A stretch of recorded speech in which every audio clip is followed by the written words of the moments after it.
All right, I'm back with another block, rock, and beat. Okay, ancestry estimation. Let's get into this. Here's how you do it.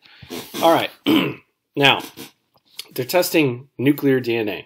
All right, so not mitochondrial DNA, and I don't think they're doing Y chromosome DNA, although I could be mistaken here. So remember, there's recombination that happens in meiosis, right? So if you look over on the left, I don't know if this is going to be your left where I'm pointing to, a given customer, let's say you're going to get your ancestry tested, right? And let's imagine that each of your grandparents is from a different region and their family has been there for as many generations as anyone can remember, all right? So that's what each of these different colors represents. Okay. Now let's say this is chromosome 1. So you've got you at the very bottom left, right? You've got your parents one step up from that, and then you've got your grandparents. Now, each of the colors of your grandparents represents a different region, right? And for chromosome 1, they have 2 different copies, right? They have one from their mom, one from their dad, right? So your great-grandparents. So, but in this case, they come from the same region, so they're the same color. So your mom, let's say your mom's on the left there, and she inherits that sort of lighter green from your grandma, and that sort of sea green from your grandpa on your mom's side. And your dad inherits that red from his mom and that blue from his dad. Okay. Now, when your parents, when two people love each other very much, you know the rest, then there's recombination, right? Your mom will pass you some mix of her parents' genomes, right? So her parents come from 2 different regions. So that light green and that sea green get sort of mixed up in a random way, like all shuffled up, and you inherit a chromosome from her with those 2 shuffled together, and you inherit a chromosome from your dad with the red and the blue shuffled together. Okay. Now, when you spit in a tube and you send it in for testing, obviously the company doesn't know in advance where your ancestry is from, right? They have no idea. So when they read the sequence of your genome, what they do is they slice it into thousands of slices. I don't know exactly how many, but each of those windows is the same size. And they tried to estimate for each of those windows what population does this slice likely come from, okay? So, and of course there can be, at least 2 different populations in there. Okay, so if you look at that first slice, you got one light green and one red. So they try and estimate based on the haplotypes present in those slices, like where do those come from? What's the likelihood of them coming from a particular region, right? And they go through the entire genome that way, and they come up with percents, right, based on each fraction of DNA they look at. Okay. Now, I'm going to blow through this part because it's complicated enough that even your esteemed teacher doesn't fully understand all of it. But they look at something called transition probabilities because there's so many things they don't know. In this diagram, which comes from their white paper, window 1, 2, 3, 4, etc., onto capital W, represents the total number of slices, right? So window 1 is the first slice, window 2 is the second slice, right? The start state is what information do they have at the beginning? Nothing, okay? So the probability that it could be either both light green, one light green, one blue, one light green, one red, both blue, one red, one blue, both red, those probabilities are pretty equal, okay? Now, once they identify, okay, they're probably both green, so the top left square in window 1, then they can calculate, well, what are the probabilities that it will transition from that to another state? So what's the probability that that light green in the next window will still be light green, versus the probability that in the second window it will be light green / blue, right? So they do this for every step of the way using a type of mathematics called Markov chain Monte Carlo. Sounds cool. I wish I understood it better, but you know. So that's just a closer up of what I'm talking about. Then there's something called emission probabilities. And so I think that's just another way of like, what's the likelihood that all these things will be pieced together as such, right? What's the probability that the same state will exist multiple times, blah, blah, blah, blah, blah, blah. After they do all of that math, then they come up with an ethnicity estimate for you. Now, I should note that from an anthropological standpoint, from the standpoint of social science, they're really using ethnicity in the wrong way, because ethnicity is an identity.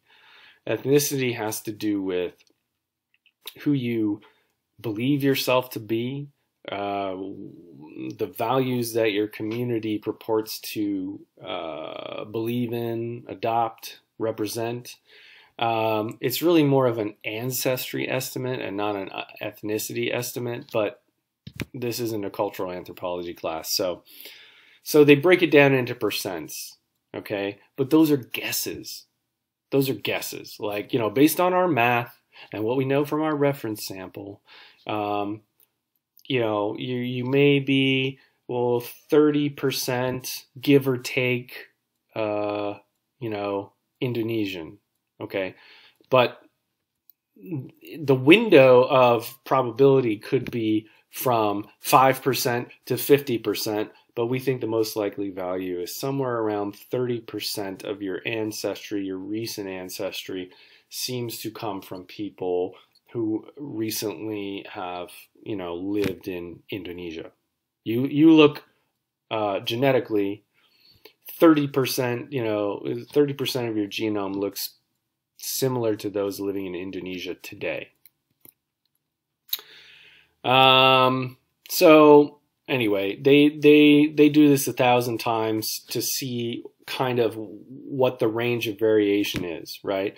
So that 30% isn't really a cut and dry number. Like I said, it could be between 5 and 50%, but 30%, around 30% seems to be the most probable. So if they do this 1,000 times, they construct like a bell curve, right? So maybe 1% of the time it says that you are 50% Indonesian, right? And 1% of the time on the other end of the distribution it says you're 5% Indonesian, right? But the highest frequency, the highest point in that bell curve is around 30%. So that's what they report to you. This graph shows you how likely it is that if you are from a given area, you will be correctly identified to be from that area, essentially, right? How often you're assigned to overlapping regions. So let's look at Basque in Spain, right? Because, let me see, no, I didn't. Okay, let's look at Basque in Spain because, as I said, those are difficult to pick apart, right? So if you go over here, you are likely, see how it's kind of a mess in here? That means like there's, maybe it's down here. There's a likelihood that you're going to be assigned Basque or Spain or Portugal, right? You might be Basque, but you could be assigned to a number of things, right? Could be Basque, could be Spain. That's how you do it, like this, right? Okay, so it just shows you how often you might be assigned to a neighboring population because those populations are genetically quite similar. I hope that makes sense. Let's look at another one. I think this is Balochistan, which is in Afghanistan, I think, right? So if you go over to Balochistan and you look here, some of the time they're noted to be from Southern Asia, and some of the time they're correctly put into Balochistan. Okay, so the more genetically similar these regions are that are very close to one another, the more likely you'll be incorrectly identified as being from the neighboring region. So, accuracy of results for individuals of mixed ancestry, which most of us are, right? There's two different kind of ways to look at this that correspond roughly with like type 1 and type 2 errors. Precision is sort of like, if I remember correctly, precision is if you have some of this ancestry, how likely is it for them to identify that ancestry? Okay. And recall is more like if you don't have that ancestry, how likely is it for them to say that you do? Okay. So for Northern Africa, if you have some North African ancestry, about 90% of the time they will correctly identify that you have some North African ancestry, right? But if you don't have North African ancestry, and maybe you have ancestry from East Africa, 67% of the time they might still say, you got some North African ancestry, okay? So you want the precision to be really high and the recall to be low in order for it to be accurate, okay? So you can kind of go through this list and see, like, again, for European Jewish or Ashkenazi, both of those numbers, well, the 97 is not great. I think you want that to be lower. But the 93 is pretty good. So you can kind of go through this and check it out at your leisure. Okay, keep going, keep going. All right, so what does this look like on a map? So they look at individuals, say, from England, and they look at the percent of the ancestry tied to England from different places. So obviously that's highest in England, right? In England, people generally tend to be assigned to English ancestry, right? If their family has been there for generations and generations, right? And they're not more like recent immigrants. But you can find individuals who, according to this algorithm, have English ancestry in all the neighboring regions, right? In Wales, in Scotland, in Ireland, especially in like northwestern France and Belgium. So what they do is they take this and they smooth it out, and eventually they turn it into something like this. So if it says, hey, you are 15% English/Welsh, it'll tell you that number, and it'll show you on a map, sort of a heat map of where that ancestry could come from. So the highest probability is that ancestry comes from, of course, England, but it could be that that ancestry actually comes from Ireland or parts of France or even parts of Germany or the Netherlands or Belgium, right? The further out you go, the less likely that ancestry is to incorrectly report as English, okay? So this is a map of all the populations they had defined at the time that I downloaded this white paper like 2-3 years ago. So you see in the Americas, they had only defined 2 populations. They had defined like North and South American, and then like, I forget, like Amazon region or something like that. But you see like the most populations is in Europe because they have so much data that they're able to break it down into smaller and smaller populations. Now this is getting better and better as they get more data, but it has limitations, right? So if you really want to piece apart like where within this region of Africa you might have ancestry, you know, at the time of this white paper anyway, they just didn't have enough data for that. So it might say like you are broadly Central African, and it could be like your ancestors come from anywhere in this region, you know. But it does get better with the more data that you have.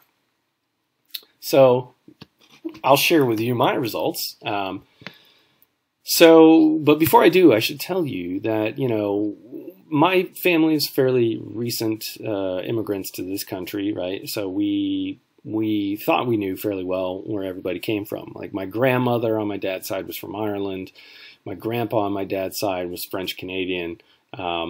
My great-grandparents on my mom's side came from Poland and England. So that seemed pretty clear, right? Oh yeah, so there you go. There's kind of a, that just shows you what I just said. So this is what I got. And I believe, I'm not sure if this has changed a little bit recently. They do update it from time to time as they get more data, and can try to be more precise. But interestingly, there was no France, right? France/Western Europe. And I thought, well, that's funny because, you know, my grandpa was French Canadian. So maybe they just couldn't pull that apart from England, Wales, and Northwestern Europe. You know, maybe they considered that to be, you know, one and the same. I also thought, the Irish percentage is a little high. That should be closer to like 25%. Long story short, it turns out that my French Canadian grandpa was likely not my grandpa. My actual grandpa was from Ireland. I don't want to get into this all because I don't know who's going to watch this video, but yeah, I found a cousin that sort of verified this. But anyway, for me, it was fairly accurate because they have a lot of data from these regions. Although you can see this Eastern Europe and Russia region. Look at that huge landmass. Look at that huge landmass. It's not that people aren't, you know, that they're all the same in this area. It's just they don't have enough data from that region to pick it apart very carefully. Okay. So if they could, I should be placed, you know, within the borders of modern day Poland. But also there's been a lot of history, a lot of back and forth, a lot of migrations, conquering, wars, blah, blah, blah in that region. So it makes it difficult to piece apart. Now, as far as like Norway, I have no Norwegian relatives that I know of, but there were plenty of Viking incursions to Ireland and, you know, parts of Britain. Yeah, the Baltic area, there was a lot of kind of mixing with Poland when it had sort of a kind of like an empire hundreds of years ago. But I want to show you, they give you a range. So, right, they estimate me to be like, what, 52% Ireland and Scotland, but they give me a range here. Somewhere between 42% and 63% is in the 95% confidence interval, but most likely, their most likely estimate is like 52%, okay? So, criticisms and caveats of these ancestry tests.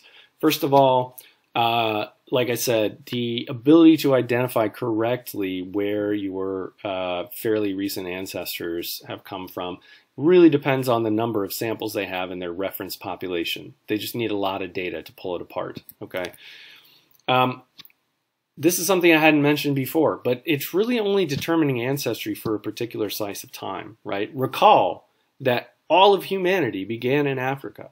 So it's sort of arbitrary how you define your ancestry, you know? Now, if I walked down the street and I said, guys, I'm 100% African, you know, people would be like, who's this? Who's this jerk? And what does he mean? Because we tend to, or I could just say like, I'm American. That's it. I'm just American, you know? And those are both true in certain ways. Those are both true, right? But we tend to privilege this weird slice of time, sometime within the last 100 to 1,000 years of like, where did your ancestors come from? You know, because we like to paste it onto the modern day map of nation states. You know, so maybe 3,000 years ago, 4,000, 5,000 years ago, maybe my relatives, as a lot of European relatives probably were in the Near East, in like Anatolia, the modern day nation of Turkey, or you know, in like the Eastern Mediterranean. You know, there have been waves. If you study archaeology, there have been waves of people moving constantly. So it's really only determining where your fairly recent relatives have come from. Okay. It also, there's another criticism, is that it sort of makes people believe that ancestry is the same thing as ethnicity, and that's the same thing as race. So these are all three the same thing, so race must exist. These are different levels of analysis. Ethnicity is an identity, and it shifts throughout time, right? Let's take Mexico, for example. Was there a Mexican identity before colonization by Spain? Not really. There was Mexica, there was Aztec, there was Zapotec, there were all these different identities. There wasn't a pan-Mexican identity, really. And even when I was taken over by Spain, that ancestry, that ethnicity, that identity is different from the modern day identity of an independent Mexico, right? So identity shifts throughout time. Ancestry just tells you where your relatives were from at a certain point in time. Okay. Now, race implies that there are broad groupings of people who are extremely similar to one another, and those are very easy to separate biologically in humanity. And as we saw in the last two lectures, that is not true. We have the biological data for it. It's not true. It doesn't pan out that way. So you can see these aren't the same things. And going along with that, most of these populations that we're talking about, like Irish, is a recent construction. Okay, like 1,000 years ago, there wasn't really an Ireland per se. There were a bunch of different kingdoms, and thousands of years ago, the people that were living on that island were not the same as the people who are living there today, because there have been migrations from Turkey and the Near East. There have been migrations from Central Asia and Eastern Europe in the steppe. There have been movements between England and Ireland. There have been Norman invasions. There have been Viking invasions. So the idea of a permanent, unchanging ancestral identity is incorrect. Okay. And also, different companies have different methods, different algorithms, different reference samples. So if you get tested by Ancestry DNA and you get tested by 23andMe, you may have broad agreement, really broad agreement, like somewhere in Europe and somewhere in Asia, right? But the exact percentages and the exact breakdowns of populations are going to be different because their methods are different. And their reference samples are different. Okay, I encourage you to watch this video because it sort of kind of distills that information, like kind of what these tests can do and what they can't do in a relatively short time frame, and it lets you hear some other people talk and not just me. Okay, so that's it. Have a wonderful week. And I will be back soon, I hope, with another video.